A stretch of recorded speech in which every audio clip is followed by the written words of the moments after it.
those working in the movement. Staff, pupils and parents who are less committed to the values of the organisation are not subjected to domineering, moralistic or punitive approaches.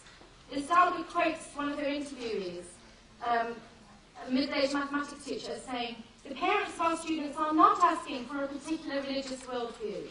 What they want for their children, I know very well from my personal experience, because I'm not just a teacher, I'm also the mother of a pupil. What I want for my child is, first of all, good quality education."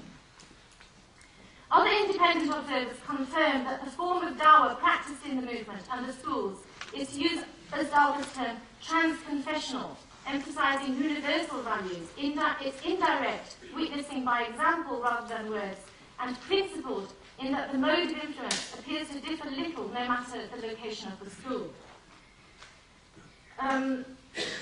Gülen has called repeatedly for tolerance throughout society and between nations. There are many examples of this. I think if you've read about, there are, for example, the schools in the Kurdish area in Turkey, they met with great success in spite of initial resistance. Most notably for the external observer, there's no direct teaching of Islam in implementation of the curriculum in schools in Turkey or Central Asia beyond what's formally required within the national curriculum. This kind of teaching takes place outside the classroom and is voluntary. I mean, the students are not obliged to take part in this. It may reflect a very conscious choice not to use available sources of power and influence in ways that could conceivably be perceived as imposed and therefore lacking legitimacy. Especially in places like Central Asia, where Turkey is a relatively rich country and has a lot of resources, it could be seen as imposed very much.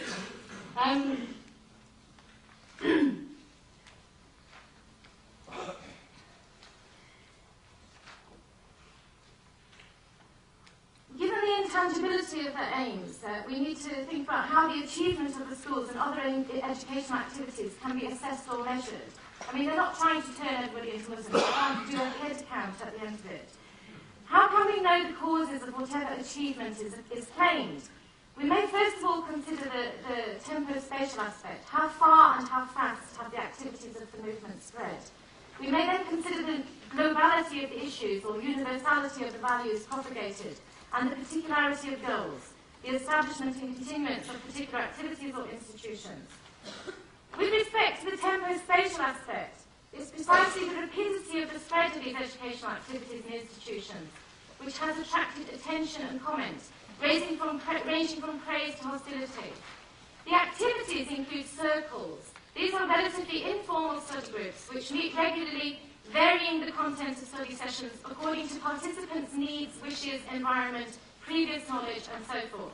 Content may range from teaching Arabic script and Quran recitation to talks on various topics.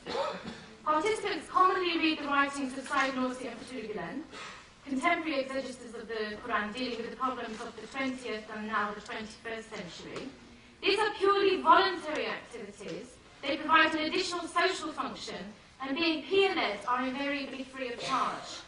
Such circles are probably the most common and widespread way of teaching about Islam throughout the world, and they are used in most Muslim communities, not only among the followers of Gülen.